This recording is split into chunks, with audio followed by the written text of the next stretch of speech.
መከራ ለሶስት መከራ ዓለማችንን እስኪ ያስቧት።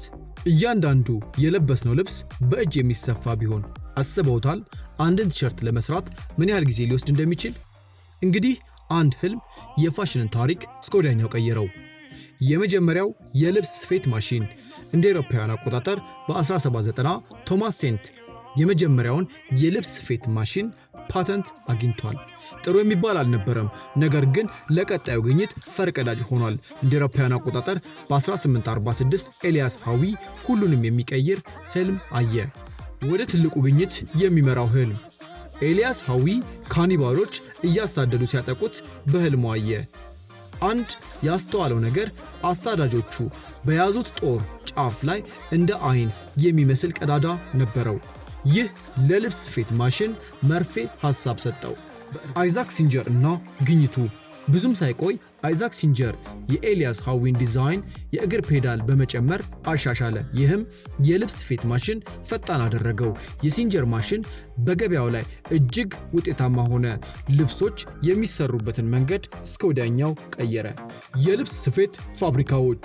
የልብስ ስፌት ማሽኖች የፋብሪካ አብዮትን አስጀመሩ። የልብስ ምርት እጅግ በጣም አደገ። ጋርመንቶችም ተበራከቱ፣ ትርፋማም ሆኑ። ከዚህም በኋላ በእጅ የሚሰሩ አልባሳት በፋብሪካ መመረት ጀመሩ። ይህም የፋሽን ኢንዱስትሪ አብዮትን አስጀመረ። የቤት ውስጥ የስፌት ማሽኖች። በ1900ዎቹ የስፌት ማሽኖች በስፋት እና በብዛት መገኘት ቻሉ። እንደ ሲንጀር እና ብራዘር ያሉ አምራቾች እጅግ ቀላል አደረጉት። ሁሉም ቤተሰብ የግሉ ማሽን እንዲኖረውና በቤቱ የራሱን ልብስ እንዲሰራ አድርገዋል። ይህም በግል የሚሰሩ የፋሽን እንቅስቃሴዎችን አስጀምረዋል። ዘመናዊ የስፌት ማሽን።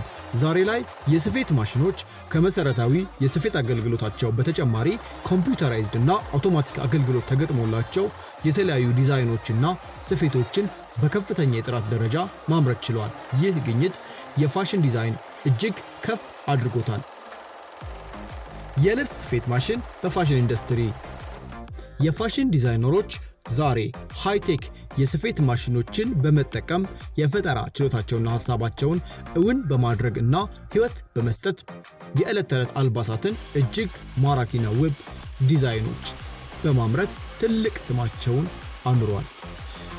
እንግዲህ ከህልም እስከ አብዮተኛው መሳሪያ የልብስ ስፌት ማሽን አልባሳት የሚሰሩበትን መንገድ ቀይረዋል።